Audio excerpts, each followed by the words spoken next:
কাঁঠাল গাছের যা কিডা গাছে উঠেছে, যাই এদিকে আসি তো।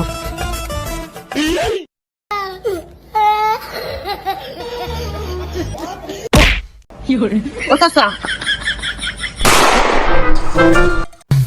এ বন্ধু, ওই দামার ইয়াসিন দোস্তর গাছ কাঁঠাল খেয়ে আসি দেশ। আরে দোস্ত, কাঁঠালটা তো বড় আছে। দোস্ত আমি কিন্তু গাছে উঠতে এনে তোর উঠতে হবে না। আচ্ছা দোস্ত, আমি না গাছে উঠবো। আমি যে তুই ওষুধ গাছে, আমি লোক দেখতেছি নিতে। আমার একটু ধরে গাছ মেলাখানি দুটো।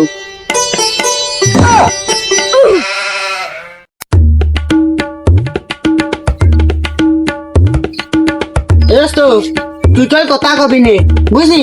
চুপ নাই থাকতো আর কেউ লোকজন আলি খালি ইশারা দি, বুঝলি? আচ্ছা তাই তুই কাজ চালা, আমি নিতে যাই। ছুরি বের করলাম, ছুরিটা বের করি হয়ে যা গাছটা বসতে হবে। কাঁঠাল গাছটা মেলা দিন দেখি নে, দেখি আসি। আরে আমার ওই কাঁঠাল গাছের যা কিডা গাছে উঠেছে, যাই এদিকে আসি তো।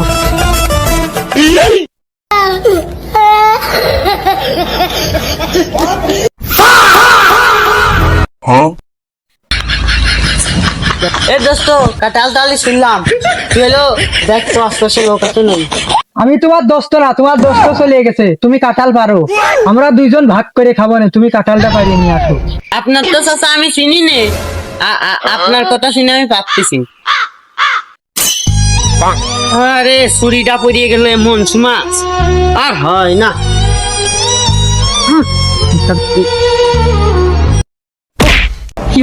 ও চাচা এই যে কার গাছ তুই জানিস? তুই কার অনুমতি নিয়ে গাছে উঠেছিস? আমার দোস্ত নিষাদের কথা আমি এই গাছে উঠেছি। কার গাছ এটা? ইয়াসিনির গাছ। আমি তো ইয়ে আছি।